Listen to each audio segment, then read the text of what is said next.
Mekhi Leeper, welcome to the show. Thanks for having me. I appreciate this. I'm happy to be your first late night talk show interview. I've never been. This is it. You've never been. Yeah.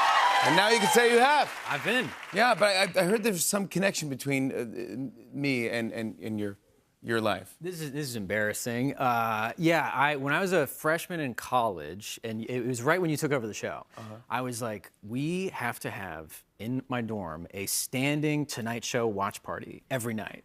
I was like, it's an NBC institution. There's a new host. That's right. And all my freshmen and college friends were like, we don't know what that is. We're gonna drink alcohol. It means nothing to us. No, yeah. they did not care, which I thought they were wrong. But you had a Tonight Show watching party every night? It was planned. Only one girl showed up. Okay. And I'll take it. Listen, I was like, this is great. And so for weeks, we would just watch the Tonight Show every night.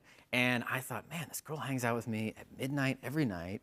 She must be really into watching the Tonight Show. That was it. That's all I thought. I did not read into it at all. What? No, I completely missed all the signals. Years later, I found out she had a crush, and I blew it.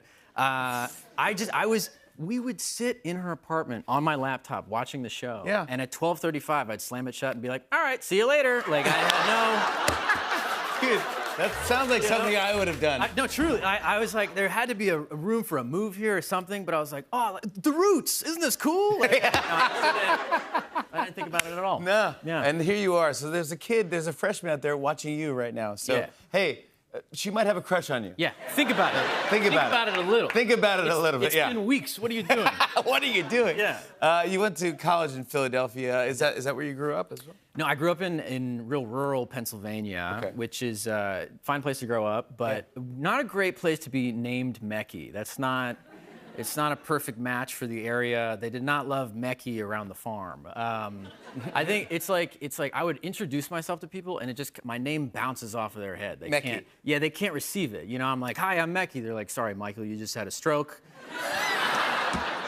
You need a glass of water, Matthew. You just choked while you said your own name. Matthew. Yeah. Yeah, no. I think that's the crazy thing. When you have a weird name in a small town, you introduce yourself and people are like, I disagree. That's not... You know? They tell you no. We checked the Bible, didn't see it, no good here. We were looking for Mark, actually. We loved Mark. And it's Amish country too, so it's like you're getting made fun of by like a kid named Ezekiel. You know what I mean? Yeah. Please, Hezekiah's talking about my name. You're talking sure? about my name. Yeah. Mekhi. Congrats on your show, St. Dennis Medical. Hey, thanks. Yeah, man. this is it. This is a yeah. big hit. Nice. St. Dennis Medical, big hit show. Just got renewed for a second season. That's a big deal. We did it.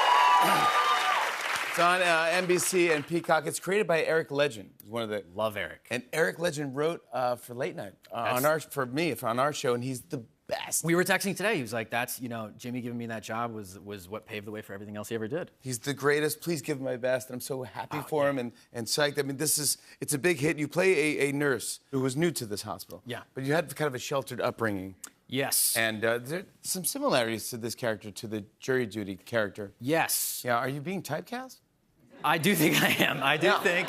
Yeah. When I started like auditioning and stuff, I guess I was like, yeah, maybe I'll be like the funny friend. If I'm lucky, maybe I could be like a rom-com boyfriend or something. And I show up to auditions and they're like, you look scared and very religious and like nothing has ever happened to you before. Wow. And I'm not religious, but they were like, you have a religious face. So that's what you're gonna do from now on. Yeah. Well, with the success of this show, are people recognizing you more?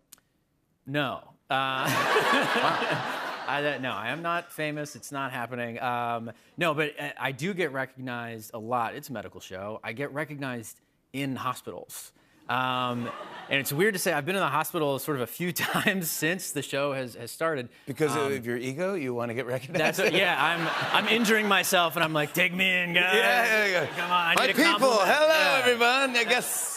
Hey. Yeah. No, but I was in Austin on tour, and I got stomach flu really bad. I had to cancel the shows. I went to the ER. It was crazy. And of course, at my lowest moments, that's when people are like, oh, like that's, I'm in there, I'm on a gurney, I'm like evacuating my bowels, it's disgusting.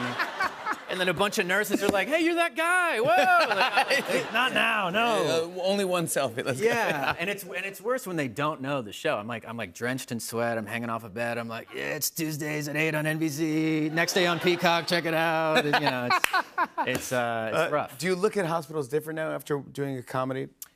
I do. I really do. I think, you know, hospital dramas nail the intensity of it, but I think doctors, nurses, patients especially, they're really funny. It's like, it's the darkest part of your life, the tension's high, and human beings like to kind of goof around to cut that tension. And this is sad to say. My girlfriend's dad over the holidays was diagnosed with brain cancer, and it's been hard for everybody. But the bright spot is that he will not stop joking around about anything. Like he sort of can't stop doing dad jokes, no matter how grave and serious the situation is. Like we had a few weeks ago, we were in there, everybody's in there concerned. A neurologist comes in, they're like, oh, and your family, who's with you here? He's like, I've never seen these people in my life. It's like the neurologist is like, is that true? That's way worse. You need to know. That's a good bit. Yeah, and he won't stop. He's like my girlfriend's mom was moving him and all of his stuff, his iPad, all his stuff is in there from one room to another.